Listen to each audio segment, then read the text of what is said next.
اف درفتا کو گل کرد بسالان لهوی بو هاتا پیش لهشتا نکاریا باوریا نتویندی به دست بینه جبر کو پاشی یک روز لسر لیدوانا پارزگار کرکوکی جبو انجام دانا راپرسیا و گراندنا کرکوک بو سر حریم کردستان عرب و ترکمن لدجیوی پرسه رواستیان پیکاته یا ترکمن آرمان جوان اویه کرکوک به حریمک خوسر و دوی چارچوبه داجی پوستک بلند بروان بکوه اف دبیجن کرکوک پسکریکا سیاسی هیه و زلقاندنا وی به حریم کردستان یانجی عراقی آریشه یان چارسر ناکه. نحن كتركمان أساساً منذ البداية قدمنا ئێمە وەک تورکمان لە سەرەتاوە پرۆژەیەکمان هەبووە کە کەرکووک بکەین بە هەرێمێکی سەربەخۆ کە سەرجەم نەتەوەکان لە ئیدارەدانی ئەو هەرێمە بەشدار بن ئێستاشی لەگەڵدا بێت ئەوە بڕیاری ئێمەیە ئەگەر بۆ ماوەیەکی کاتیش بێت حتى ولو لمرحلة معينة.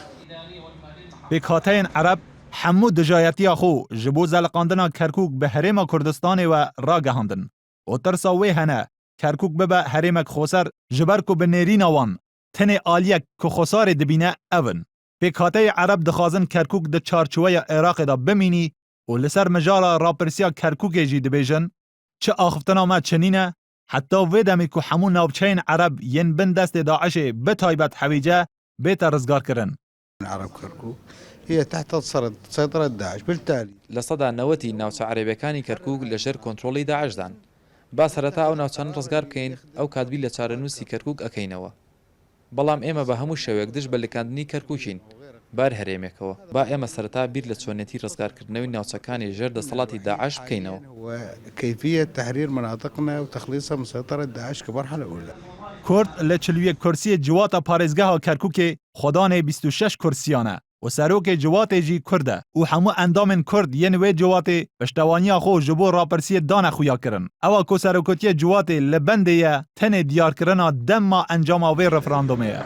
ئێمە برارێکی دەستوریە بۆ حکوومەتی عێراق بۆ سێ حەقبا بە دوای 2023 بێت چارەسەری بکرا بەڵام داخۆ کەم تەرخەم بوو هەوشکی لە یوگازندەی هەموو خەڵکی شاری کەرکووک و هەموو سیاسیەکانە لەسەر ئاستی عێراق ئەوە بێت جێبەجێ بکرێت تا سەتاخێکراوە ئەو بێتە جەریمەیەکی تاریخی ئەمە لەگەڵ دەستوری عێراقین لەگەڵ ئەوەی ئەو نەتیجەین کە هاوڵاتی بڕێتیادە بڕیار هاوڵاتی هەرچێکی پێخۆشە لەم سێ بەرگەی کە هەرسێ نەتەوەکە پێشکەشی کردووە ئەوە کۆتا بێت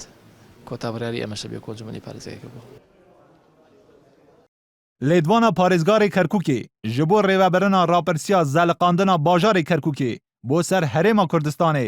tenê paş sê rojan li axiftina Nûrî Malîkî têt ku bi aşkira gotibû hewceyê Kerkûk bizivira bin desthelata hikûmeta Iraqê û ev di demekê de ye